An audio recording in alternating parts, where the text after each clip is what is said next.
पुढची बातमी नागपूरमधून आहे। सध्या राज्यात आरक्षणाचा मुद्दा गाजत असून मुख्यमंत्री देवेंद्र फडणवीस हे 4 ऑक्टोबरला ओबीसी समाजाच्या नेत्यांची बैठक घेणार आहेत आणि या बैठकीला सकल ओबीसी समाजाचे नेते उपस्थित राहतील। या बैठकीसंदर्भातील माहिती काँग्रेस नेते विजय वडेट्टीवार यांनी दिली आहे। मराठा आरक्षणाच्या हैदराबाद गॅझेटियरच्या जीआरला ओबीसी नेत्यांनी विरोध दर्शवला असून त्यात बदल करावा अशी मागणी ओबीसी नेत्यांकडून वारंवार केली जाते आणि त्या अनुषंगाने ही महत्त्वाची बैठक घेतली जाणार आहे। संजय तिवारी आपल्या सोबत आहेत या बातमीवर बोलण्यासाठी। संजय, मुख्यमंत्र्यांनी 4 तारखेला ही बैठक बोलावलेली आहे। खरं तर गेल्या काही दिवसांपासून बघितलं तर ओबीसी समाजातल्या महत्त्वाच्या नेत्यांनी या सगळ्या हैदराबाद गॅझेटियर सरसकट लागू करण्याला विरोध केलेला आहे आणि वारंवार सरकारच्या वतीनं ग्वाही दिली जाते की कोणत्याही पद्धतीनं ओबीसी आरक्षणाला धक्का लागणार नाही, तरी सुद्धा समाधान होत नाही आहे। आता ही बैठक घेतली जाते। समोर येणाऱ्या निवडणुका, स्थानिक स्वराज्य संस्थांच्या निवडणुका लक्षात घेत ही बैठक घेतली जाते की ओबीसी समाजाच्या रोषाला वाट करून देण्यासाठी ही बैठक आहे।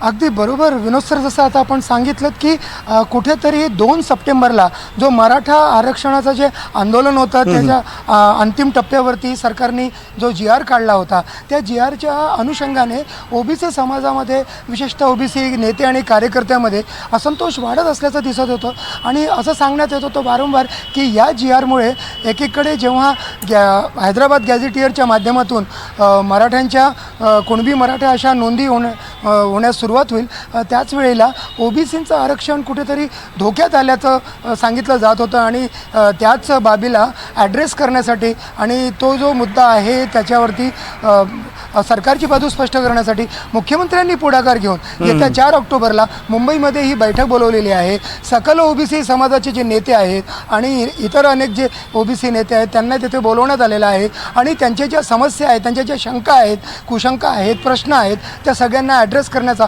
मुख्यमंत्री या निमित्तानं प्रयत्न करणार आहेत असं दिसतं आहे। पण विजय वडेट्टीवार जे आहेत काँग्रेसचे नेते, त्यांनी आधीच 10 ऑक्टोबरला महामोर्चाची तयारी सुरू केलेली आहे आणि त्यांचं असं स्पष्ट म्हणणं आहे की त्यांची एकमेव मागणी या बैठकीमध्ये असणार आहे आणि ती मागणी म्हणजे तो जो 2 सप्टेंबरचा जीआर आहे, ज्याला ते काळा जीआर म्हणतात, तो रद्द करण्यात यावा आणि तो जर रद्द झाला नाही तर ते 10 ऑक्टोबरला महामोर्चा काढतील आणि जर रद्द झाला तरीही मोर्चा काढायचा आणि त्या मोर्चामध्ये सांगायचं की सरकार अनुकूल आहे, हा एक मतप्रवाह आहे आणि दुसरा मतप्रवाह 10 ऑक्टोबरला त्यावेळेस महामोर्चा कदाचित निघणार नाही। पण मुख्य मुद्दा आहे हाच की विजय वडेट्टीवारांची एकच मागणी आणि ती मागणी म्हणजे या सगळ्या संदर्भामध्ये जे मूळ कारण आहे 2 सप्टेंबरचा जीआर तो रद्द करण्यात यावा। 10 ऑक्टोबरलाच राष्ट्रीय ओबीसी जो मुक्ती मोर्चा आहे त्या मुक्ती मोर्चाकडून जे उच्च न्यायालयामध्ये नागपूर खंडपीठासमोर याचिका दाखल करण्यात आलेली आहे त्याची सुद्धा सुनावणी 10 तारखेपासून सुरू होणार आहे। विनोद सर, एकूणच ओबीसी समाजात जो रोष आहे आणि या रोषाला वाट करून देण्यासाठी किंवा त्यांच्या गैरसमज दूर करण्यासाठी मुख्यमंत्री ही बैठक घेत आहेत। धन्यवाद संजय दिलेल्या अपडेट्सबद्दल आणि तुम्ही आमच्यासोबत असेच राहा। पुढची बातमी आपण पाहणार आहोत जालन्यातून। नारायणगडावरचा दसरा मेळावा आता अवघ्या काही तासांवर येऊन ठेपलेला आहे, कारण उद्या हा दसरा मेळावा आहे आणि मराठा आंदोलक मनोज जरांगे पाटील हे हॉस्पिटलमध्ये दाखल झालेत। ते तापानं फणफणल्याची माहिती मिळते। जरांगेंना संभाजीनगरच्या गॅलेक्सी हॉस्पिटलमध्ये दाखल करण्यात आलं आहे। पण कितीही तब्येत खराब असली तरी सुद्धा आपण नारायणगडावरच्या दसरा मेळाव्याला हजर राहणारच अशी घोषणा मनोज जरांगे पाटलांनी केली आहे। जरांगेंचा ताप कमी होण्यासाठी डॉक्टर त्यांच्यावर उपचार करतायत, त्यांना सलाईन लावलं जातं आणि त्यांच्या प्रकृतीत सुधारणा होत असल्याची माहिती सुद्धा डॉक्टर्सने दिली आहे। लक्ष्मण सोळुंके आपल्याला या संदर्भात माहिती देतील। लक्ष्मण, उद्या हा मेळावा आहे नारायणगडावरचा, काय तयारी करण्यात येते आणि जरांगे पाटील असं म्हणतात की या मेळाव्याला उपस्थित राहणारच, तयारी काय केली जाते, कशा पद्धतीनं पुन्हा एकदा मराठा समाजाची ताकद दाखवण्याचा या मेळाव्याच्या माध्यमातून प्रयत्न केला जाणार आहे?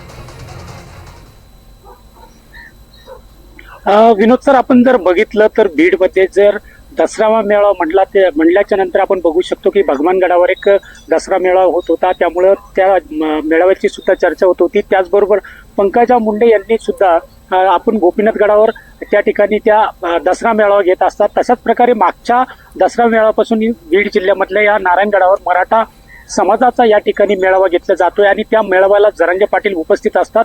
त्यामुळे आपण बघू शकतो की एकंदरीत जर बघितलं तर मराठ्यांची मोठी ताकद त्या ठिकाणी दसरा मेळाव्याला जाणार असते. कारण की मागच्या वेळेचा जर दसरा मेळावा जर बघितला तर लाखोच्या संख्येने त्या ठिकाणी दसरा मेळाव्यासाठी मराठा समाज तिथे एकवटला होता. आता त्याच पद्धतीने आपण बघू शकतो की मुंबईच्या आंदोलनानंतर त्या ठिकाणी मोठ्या प्रमाणात परिसरातील जे मराठा समाज आहे यांच्या वतीने संपूर्ण नारायणगडावर दसरा मेळाव्याची तयारी करण्यात आलेली आहे. मात्र आपण जर बघितलं तर मराठवाड्यामध्ये जो पाऊस झालेला आहे त्या पावसाचा जो परिणाम जर बघितला तर मोठ्या प्रमाणात शेतकऱ्यांचं नुकसान झालेलं होतं. त्यामुळे आपण बघू शकतो की हा दसरा मेळावा साधा जरी असला तरी मराठा समाजाची ताकद दाखवणारा हा दसरा मेळावा असणार आहे. त्या अनुषंगानं त्या ठिकाणी तयारी सुद्धा करण्यात आलेली आहे. व्यासपीठ सुद्धा लावण्यात आलेलं आहे. मात्र काल रात्री जरांगे पाटील यांना या ठिकाणी आपण बघू शकतो की या ठिकाणी मोठ्या प्रमाणात ताप आल्यामुळे त्यांना रात्री उशिरा गॅलेक्सी रुग्णालयात ऍडमिट करण्यात आलेला आहे. आता जर बघितलं तर जरांगे पाटील यांची ताप अद्यापपर्यंत कमी झालेली नाहीये. मात्र जरांगे पाटील यांनी आपण बघू शकतो की कुठल्याही परिस्थितीत कशी तब्येत असली तरी आपण जरांगे पाटलांनी असं सांगितलेलं आहे की आपण दसरा मेळाव्याला या ठिकाणी हजेरी लावणार आहे. त्यामुळे निश्चितपणे आपण बघू शकतो की मोठ्या संख्येने या ठिकाणी नारायणगडावर आता मराठा समाज आज रात्रीपासूनच त्या ठिकाणी जायला सुरुवात होईल. कारण की उद्या दसरा मेळावा आहे आणि दसरा मेळाव्याच्या माध्यमातून या ठिकाणी मराठा समाज पुन्हा एकदा आपली ताकद दाखवणार आहे. कारण की दसरा मेळावा हा त्या परिसरातली आता एक परंपरा झाल्यासारखी पद्धत झालेली आहे. कारण का आपण जर बघितलं तर त्या ठिकाणी आता हा तिसरा दसरा मेळावा असणार आहे. कारण की एक जो भगवान गडावर होणारा जो दसरा मेळावा असतो त्यानंतर गोपीनाथ गडावर पंकजा मुंडे यांच्या नेतृत्वात होणारा जो मोर्चा असतो आणि त्यानंतर आता मनोज जरांगे पाटील यांच्या नेतृत्वात हा नारायणगडावर दसरा मेळावा होणार आहे. निश्चितपणे या दसरा मेळाव्याच्या माध्यमातून मुंबई दौऱ्याच्या नंतर मनोज जरांगे पाटील आता काय बोलतात हे पाहणं. मनोज जरांगे पाटील या मेळाव्यामध्ये काय बोलतात हे पाहणं महत्त्वाचं असेल. मात्र त्यांची तब्येत तितकीशी ठीक नाही आहे. मात्र उद्या या मेळाव्यासाठी उपस्थित राहू असं मनोज जरांगे पाटील म्हणतात. धन्यवाद लक्ष्मण दिलेल्या अपडेट्सबद्दल. पुढची बातमी आहे दिल्लीतून एक महत्त्वाची बातमी आहे. दसऱ्याच्या मुहूर्तावर केंद्रीय मंत्रिमंडळानं केंद्र सरकारी कर्मचारी आणि पेन्शनधारकांना एक मोठं गिफ्ट दिलं आहे.